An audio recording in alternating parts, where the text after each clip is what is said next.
Welcome to This Week in Real Estate with Jonathan Harmon and Bryan Nale, your local experts on all things real estate in Middle Tennessee. Listen in as they discuss the current state of the market, latest trends, and have a little fun while doing it. We do want to say that opinions voiced on this podcast are for general information only and not intended to provide specific advice or recommendations for any individuals.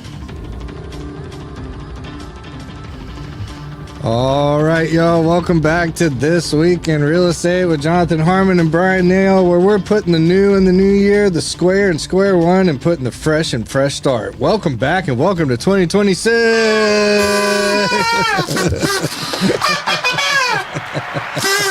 I think mine broke. Oh, that's good. Let's go. Man, that was the best start to a show we've had in a while. Tell you what. Shout out to Missy. Missy killed that. She did. She did. I keep asking, and go ahead and throw in the comments, would you like to hear a show that we just whisper the whole time? Nobody wants that. I mean, what if they do, Trent? They don't. But they might. It just hits different when we whisper it. So stop. Just stop. All right. Welcome back, New Year. guys. I'll scrap that idea until next month at least. Well, my New Year's resolution is posture. Happy New Year. I'm going to say Man, it you're straight. killing that. You look very uncomfortable. Yeah, that's not going to work. Well, headlines, market movers. I mean, we've already kind of like opened the show. No, my headline is that I'm not a skier. Oh, man. I learned that over the break. Yeah. We went skiing too, and it was a blast. I really don't want to hear about it. I'm just telling you. Please. Let me put it to you this way. Keep. Let me give you perspective on how bad it was. Okay. I had to walk down the mountain because I couldn't stay on the skis. Blue slope. A blue slope because I'm an idiot and went up to a blue slope instead of a whatever it is, pink or green or whatever. And I got down to the bottom and I wasn't like actively crying, but there were tears coming out of my eyes. Yeah. I didn't even want a beer. You were that You were sad. done. You were that done. There was a brewery there. Yeah, up at the top. Right? No, at the bottom. Oh, wow. I didn't even want a beer. It was bad. I was ready to go home. You were ready to get out of there. Like home. Yeah. Not just back to the little place we were staying. Well, the picture of you and Lacey at the ski resort was really sweet. It was a very nice picture. Was an hour and a half before that. Gotcha. You would not want an after picture. Yeah. It's kind of become a New Year's tradition for us. We go to Snowshoe, West Virginia with another couple that lives here in Murfreesboro and their daughter. And it's just, we have so much fun and it's just relaxing. But at the same time, it's tenuous. Like it works your leg muscles and your core. No, it doesn't. If you don't stay on your feet, it doesn't work your leg muscles at all. So I'll tell there's this one particular lift there. And it's called the grab hammer lift. It sounds awful. And it is awful. It comes in hot, and usually the lift operators can kind of sense if there's a problem on the platform where people get on the lift, and they've got ways they can slow it down a little bit. Well, they were training new lift operators. And I'd noticed that like throughout the several days that we were there. But that last day we were there, that lift was coming in hot. And Anderson and I, to save time and get in as many runs as we could, Anderson's my 14-year-old son, we decided to ride in the singles line. So he gets on the lift. He's about 3 or 4 lift chairs ahead of me. And I'm standing next to another couple getting ready to get on. And the people in front of us go. So I go. I get up there where I'm supposed to be. But they didn't. They were kind of like slow getting up there. So when that lift chair, I can relate to this. By the when way. that lift chair came around, it came in hot and it swiped them clear off the platform. Looked like one of those nasty football hits where the guy's knees get taken out. You know, this thing came in and just crushed this guy's knee, swept him clear off the platform. I'm watching this and so I'm just kind of like in shock about it all happening. So then it whacks you. So then it whacks me and it hits my leg so hard that later that night, I was taking, it was kind of the back of my calf muscle where it hit. And so I was with my phone trying to take a picture of it. So I could see if it was black and blue, and my friends were like, "What are you doing, man?" And so I showed them my calf, and they're like, "Man, you've been like running. You got those big runner's calves." I was like, "Yeah, dude." And then I showed them the other one. They're like, "Oh no, it's just swollen. It's just swollen." I mean, it's still tender now to this day. So me and 2 of my kids were on this lift, and we'd never been on a lift. or dismounted a lift with skis on. And so all three of us didn't know how to get off of the lift because it doesn't stop. You just go. And so we almost rode back around. Right? But instead we jumped off a little too late, and all three of us in a pile at the bottom of the little. Yeah. I was like, man, I should have known then. I should have just said, look, I know we can't ride back down, but I'm going to need to ride back down. Yeah. Wait, did all the kids go? Oh, yeah. Did anyone have a good time? Judson was the only one. I was about to say that. I bet Judson killed it. Judson did great. Yes. The rest of us. Yeah. We'll have to take Judson skiing with us next year because y'all ain't going. Yeah. Oh no, I just won't even rent skis. We'll just sit in the lodge. I'll keep Erica and Lisa company. It'll be great. All right, let's do a real estate show. Let's do some headlines.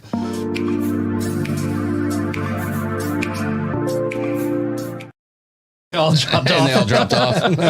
Come back. There's 5 now. But we scared away 9 of them. That's a shame too, because I've got a really fun headline here, and it's how McMansions lured us into an unhappiness trap. Ooh, I like this. Let's go. This is an article that I read on Washington Post this morning, and so I always want to give credit to the source. If you want to read this in its entirety, go to the Washington Post and do so. But it's like, this is a great part here. It says humans aren't very good at prioritizing what makes them happy. Economists say, especially when it comes to living arrangements, we systematically overlook the costs, mortgages, commuting, maintenance, while dramatically undervaluing intangible benefits that actually dictate our happiness. Seeing our kids at night, hanging with friends, knowing our neighbors, and walking places. It's not that big houses make us unhappy. It's what we give up in pursuit of them. I was like, wow, that's profound right there, right? That's how people end up house rich and relationship poor or money poor.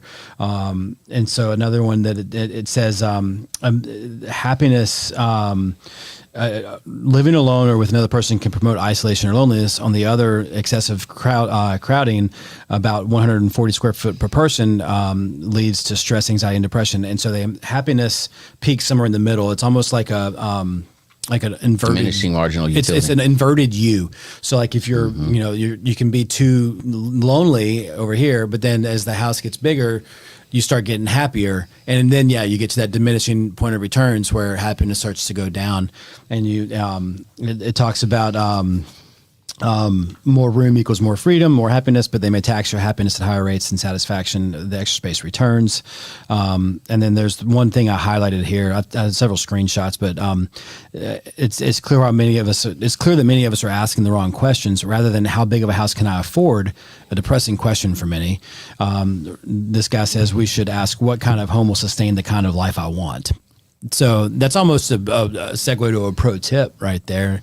When you're thinking about a move, don't just think about what kind of house you want. Think about what kind of life you want and how your home can help you sustain that life and accomplish those goals, or it could possibly detract from it in other ways. I think that's a good thing for anyone who's considering a real estate purchase to consider. So I have several thoughts on this. I'm not a Dave Ramsey fan, but I'm not like an active Dave Ramsey fan. I think he makes a lot of good points a lot of times. I don't know that you got to listen to him every single day to get those points because they're pretty simple. But one of the things that I learned, a question that you ask or can ask yourself when you're kind of evaluating, this is a great time of year, right, to sit down and ask this question, is who do you work for, right? So if I asked you that question, you would immediately say, I'm at Premise Mortgage, right? Belinda's my boss, blah, blah, blah, whatever, right? Okay. That's not really the question. The real question is, who do you work for? Yeah. When you wake up in the morning and you put on your shoes and you button your shirt up or whatever, and you walk out the door, who is it that you're going to work for? Right. The other kind of more popular way to ask that question now is, what's your why? Yeah. Does that make sense? Yep. That's immediately where my mind. Yeah. It's same concept. So when I wake up in the morning and I choose to prospect or not prospect, who is it that I'm working for? Well, I'm working for my kids. I'm working for my wife. I'm working for all of those things. Well, if the answer to that question is, 70% of my income goes to my mortgage, you're working for the mortgage company. Yeah. So if that home provides your family the happiness and you the happiness that you want, and it doesn't detract from the other places, then maybe that's okay. But maybe that's too much. Yeah.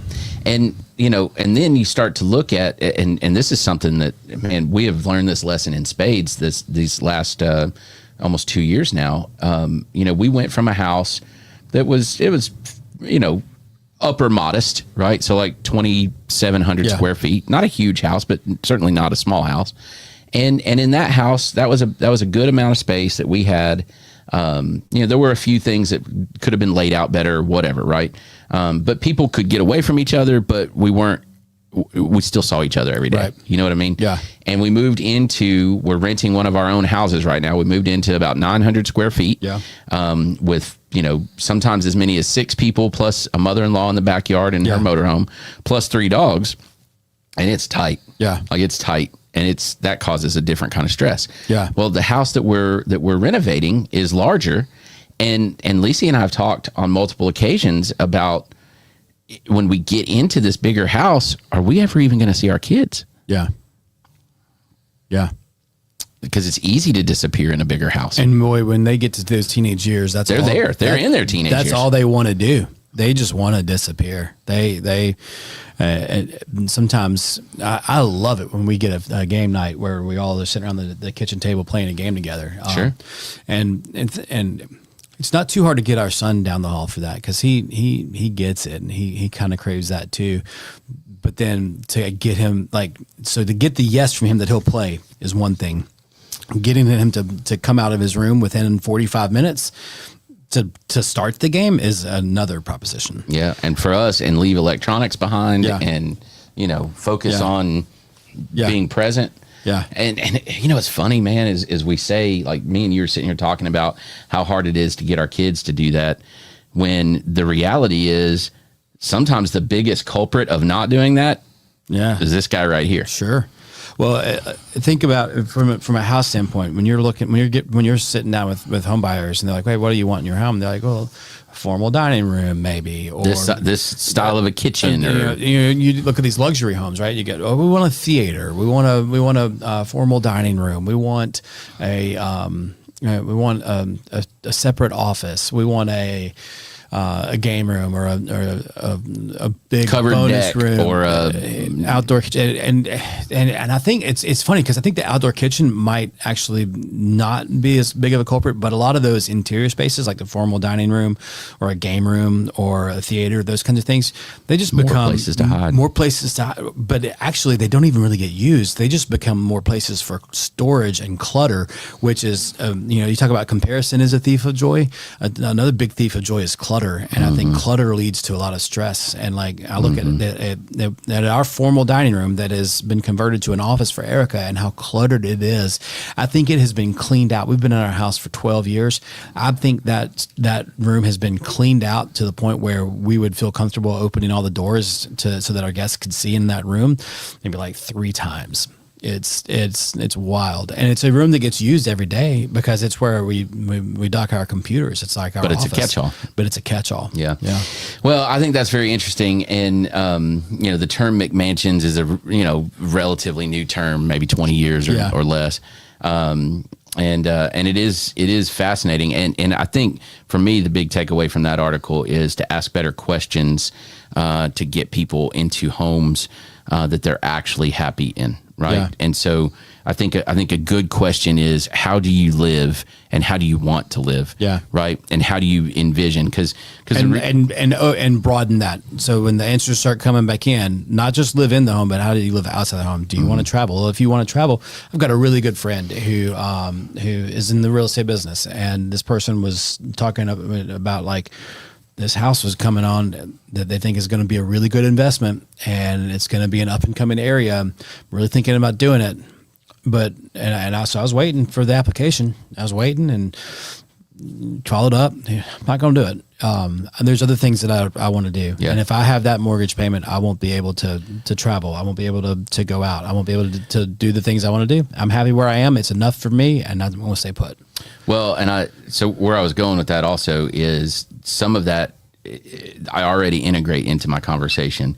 And we got to be real careful about mortgage lenders because the question when you guys typically, and I'm not saying you specifically, but your side of the industry, when you qualify someone, you typically say, I can qualify you up to blank, let's say $500,000. Yeah. Okay.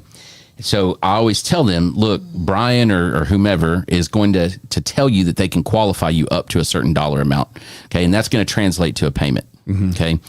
What your job is, consumer, is to look at that payment and say, just because I can, does that mean that I should? Yeah. Right. And that's where those life quality questions come in. But then also, how do you live in your home and how do you want to live in your home? I've said this for years and years.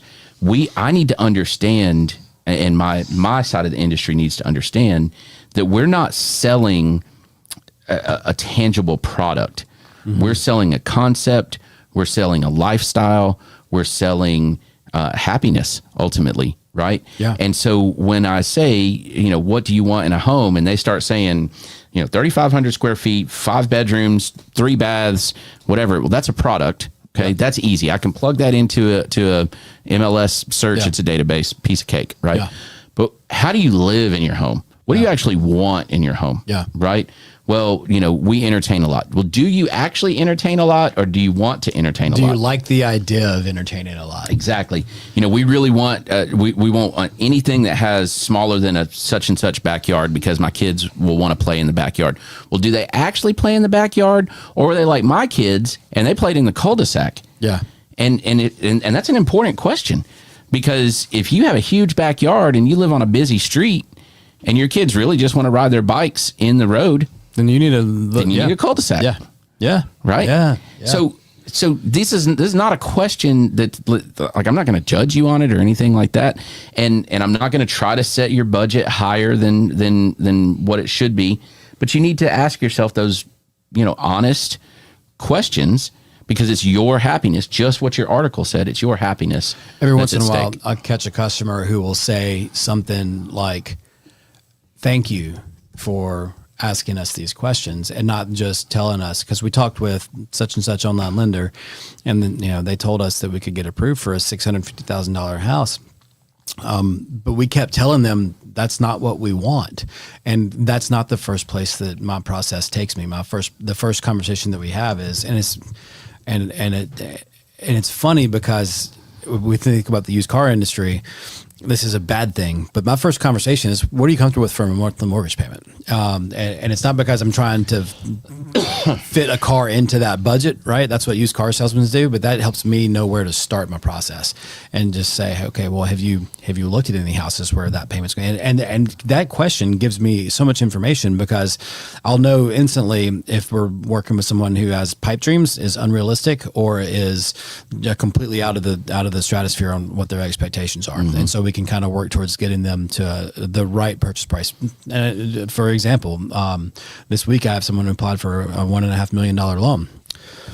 No money for down payment, struggling to make a $24 a month rent. Like, just not going to happen. And nor should it. Nor should it, right? And so, but what they want is acreage. They want a place for horses. They want all these things.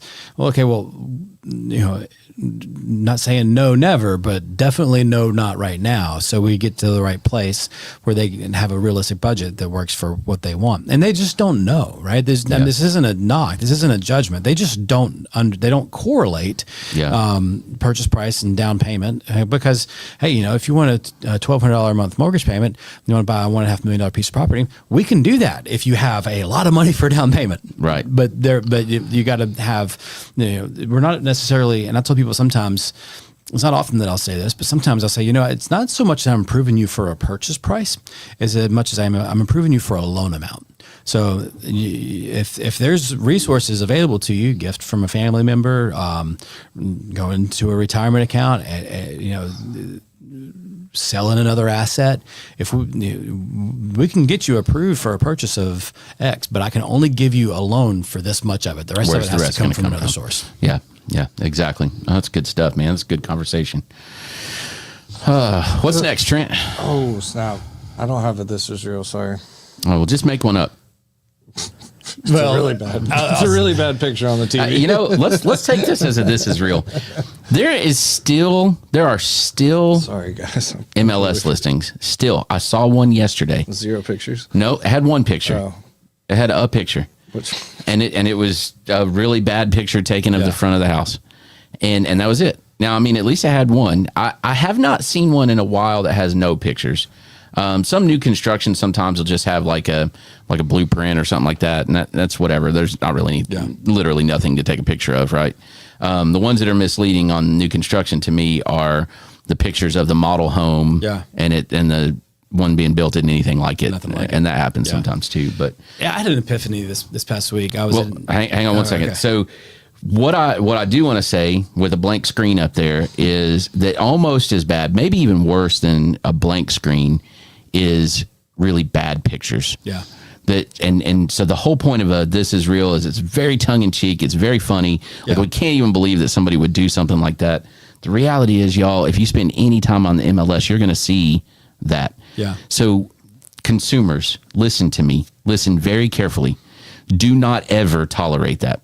Do not ever tolerate that. Yeah. You're paying that agent, even if it's a flat fee company, you are paying that agent to market your home. And if they put the kind of pictures that we show on This Is Real up, they are not marketing your home. Yeah. They are hurting your home. Yep. They are hurting your asset. Yeah. Do not tolerate it. It's not acceptable. It's not. Right? It's just look, y'all, it's way too easy to not do that now. Yeah. It's way too easy to not do that. The epiphany that I had is that we laugh at these pictures sometimes, but we don't. These pictures are coming from all over the country. They're not coming from our MLS. They're coming from all the place. And there's some, and being where I was last week in southern Arkansas, and 2 hours from Interstate 40 to the north, 2 hours from Interstate 20 to the south, right smack dab in the middle of nowhere, rural America. No industry. It's a dying town. And just driving around the town, we see a house listed for sale, and man, just holes in windows, roofs that have holes, invisible holes in them, and I'm like, and I went to This Is Real in my mind. I was like, what would you do if you had a listing in a town like that, and you needed to present the home as it is, right? So I don't know what the answer to that is. A real estate agent, like if we're not in that kind of town, we're not in that kind of. I've listed houses like that before, though. Right. I mean, it especially through 2009 all the way to 12 or 13, I listed tons of houses like that. And here's what I'll tell you. You show the house, you show the high points of the house, and you're realistic with it. Yeah. Now, am I going to go take a picture of the huge spot of mold? Not necessarily. Yeah. But I have to disclose that it's there. Yeah. Do you know what I mean? Right. And so I believe, and not everybody does, okay, that you give a realistic preview of the house that they're going to walk through. And there's a little bit of philosophy behind this. And I also believe that you put the pictures in the order that somebody would walk through the house. Yeah. If you shoot a video, you shoot the video the way that somebody would walk through the house, so that when they show up to the house and they walk through, you can almost always tell how somebody will tour the house. Mm-hmm. If you've ever shown houses, you can tell. So my pictures are in the same order. My videos are in the same order. That I would walk somebody through the house. Yeah. So that when they walk through, what is the number one thing that somebody says when they decide to write an offer? This is the one. It just feels right. Yeah. Well, feels right is typically, it feels familiar. Yeah. It feels familiar. So if the pictures are in the same order, the video is in the same order, and then I show it in the same order. I feel like they've seen it before they saw it. That's exactly so right. Familiar. So I want that familiarity. Right now, do I avoid a hole in the roof? It depends, man. I mean, sometimes you just show it. Yeah. Sometimes you just show it. Yeah. And you just disclaim, hey, this house needs a lot of work. Well, and I wonder, like, I think a lot of the This Is Real pictures probably come from listings like that. And hey, we're not going to stop doing it. It's fun. It's super fun. And some of them are not from the houses. I mean, a lot of the ones that are This Is Real are not from like dilapidated, fallen. No, they look like they're nice houses, but it's like, what are you thinking? The decorating and the Yes. and the choices that they've made and the way to present it are hilarious. So anyway, how about that? A little philosophical discussion in This Is Real. You don't usually get that in this segment. No. Thanks for having a blank screen, Trent. No, that got deep. You lazy bum. Completely space. Sorry about that. What else we got? Pro Shiny tip? penny pro tip. Which one? I don't care. Pro Let's tip. go- Okay.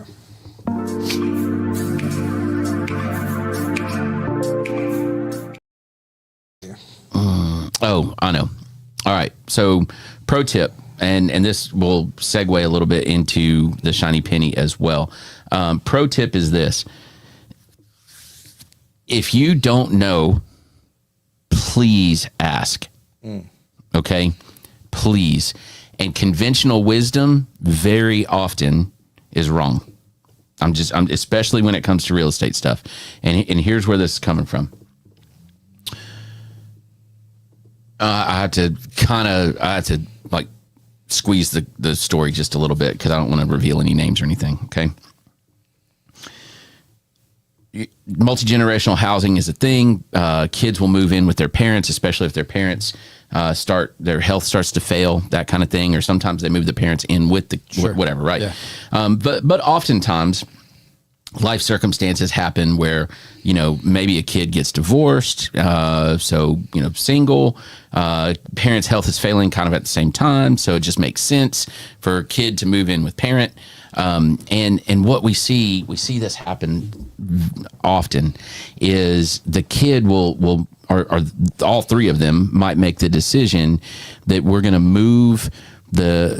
add the kid to the title of the home. We're going to quit claim to add that person to the deed, right? And it's in the name of making things easier, quote unquote. It does not make things easier. Yeah. I'm just telling you. Now, there might be circumstances where that makes sense. Maybe. I don't know. Yeah. I don't know of any. Okay. Yeah. What I do know is that anything that you need to accomplish to make things easier can be accomplished with a power of attorney and a real will. Yeah. That's it. That's all you need. That's what you need. You need That's all you need. Yeah. And a power of attorney. Yeah. Right. Especially if they're, and you need to get the power of attorney done. If they're working on dementia or whatever, you need to get that power of attorney done pretty quick. Yeah. Okay. But anything that you need to get done can be accomplished with those two things. Mm-hmm.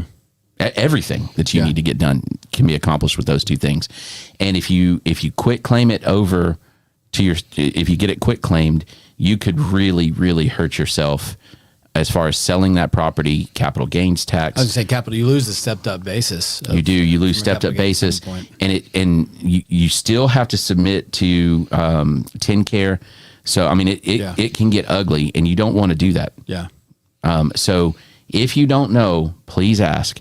Call me. I may not know the answer. I can give you a little bit of the answer. Bryan can probably give you a little bit of the answer, but we will get you to the right person. We know people that we will get you to who will give you the information and the service that you deserve. That's it. And usually a lot of the people that I know, if I refer you, they're not going to charge you for an answer. Now, if you go beyond an answer, they should. That's their livelihood. That's what they do. Right. Yeah. But if it's just a real simple question, they're not going to charge you for that. Yeah.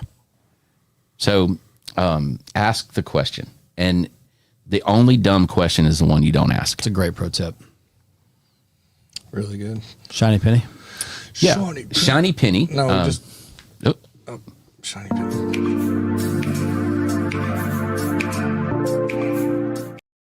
Back to you. Start talking? Yep. Okay. Thanks, Trent. We're good at this. Hey, here's a shiny penny. I had a recruiter call me yesterday. Did you really? Yeah, and she asked me if she could take me to coffee or breakfast next Thursday, and I was like, I'm going to tell you, I'd probably turn you down your invitation. I would turn you down your invitation regardless because I'm happy where I am, but I specifically can't do it on Thursdays because I have a networking group in the meeting followed immediately by this podcast, which puts me behind the morning. So all the rest of the afternoon is all catching up, right? Sure. And she said, "Oh, you have a podcast? I want to watch it." I was like, "Well, if you watch it, you're probably not going to want to hire me after you see it." Shiny penny. So recruiter, if you're watching, We are so professional. yeah, if you're watching, what do you think? Comment below. That's awesome. So when I get recruited like that, and it happens a couple times a year, when I get recruited like that, I always say yes. Yeah. 100% of the time. I'm gonna spend your money for you. Absolutely, I will spend your money for you.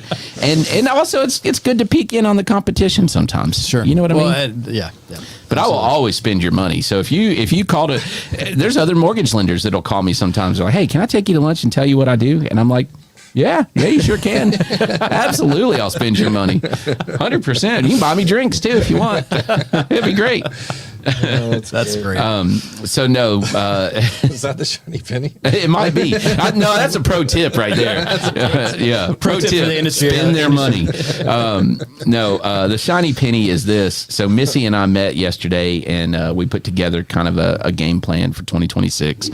And one of the things that's involved in there is more of this kind of stuff. So if you don't get our monthly like hard copy mailed newsletter and you'd like to, please comment. That's one.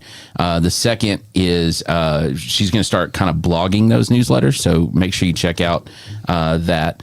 And we're doing, don't worry, I just got anxiety even attempting to say what I'm about to say. Okay.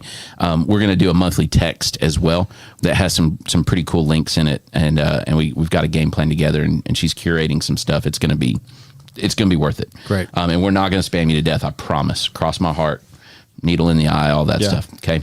But the other thing that came out of that conversation, we've been talking about this for about 6 months, and we're finally putting it together. We are going to start a J Harmon home team, and I don't remember now what the handle is that we decided on, TikTok page. Okay. And in that, we're going to do some short, helpful videos that are helpful for real estate professionals, but also consumers. And so that situation that I just outlined in my pro tip, we will do a video that kind of addresses that. Cool. They're not going to be long. They're not going to be long-winded. They're not going to be a podcast. Just some short, punchy stuff that'll help. So be on the lookout for that. My goal is to get us to, I think you have to have 1,000 followers on there in order to do TikTok live. And so my goal would be to get to the point where we can do a weekly TikTok live where you can just come in and ask questions. Awesome. Missy just sent it. The handle is TN Real Estate 615. There it is. So I might have to get TikTok so I can follow this. Go follow. We got to get to 1,000. 1,000. That's it. TN Real Estate 615. Yeah. Booyah. I like that. All right, I think that's a show. We got to get over to, hey, shout out to ML Rose. Craft Burgers. Their ribbon cuttings in 20 minutes. So 20 minutes. We'll be there. It's only 10 minutes away. Head that direction. Yeah. A couple things at Cedar Glade real quick. Hey, if I own it, we might as well talk about it. Absolutely. We've got our two things. We've got our songwriter qualifying round. So it's an annual songwriter competition that we participate in, and we're a qualifying round. The ultimate winner gets to be in a showcase at the Bluebird. It's pretty sweet. We've got 15 out of 16 slots filled. Wow. With songwriters. So there's one slot open, I think. If you are a songwriter, go grab that last slot, please. It is January 25th, Sunday, January 25th at 1 o'clock here in the tap room. And it's cool, man. We turn it into a listening room. I'll sit at the door, lock the door while people are performing, so that, we want it quiet. We want the performer to be able to focus. So if it starts at 1, get here at 12:30. Yes, and it gets full in there, and it's a blast, dude. It's a lot of fun. So there's that one, and then my second favorite party of the year. My first favorite is St. Patty's Day, of course, but my second favorite party is January 31st. It is our second Mardi Gras party. Tennessee Craft Butcher will be back. They will be smoking a gator again, amongst several other things. King Bon Tom will be back. We're getting the king cake next week to dump in the beer. And the Maeve with, is it Book and Bone? will be doing palm readings and where you throw the bones or whatever. And then Bill Stieber will be here as well doing his own Delta Blues stylings. It's gonna be a good time. That's gonna be great because I don't think we had Bill last year. We did. Oh yeah, he had the tall hat and everything. It was great. Okay. Yeah, it's a fun time. So that's it, Trent. Awesome. Good job. Happy 2026, y'all. Looking forward to a great year. We'll see you. Okay, we're gone.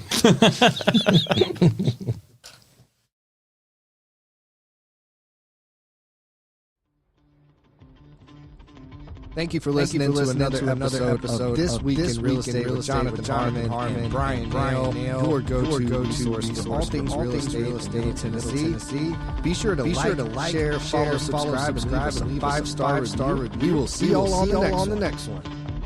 Now for the nitty-gritty.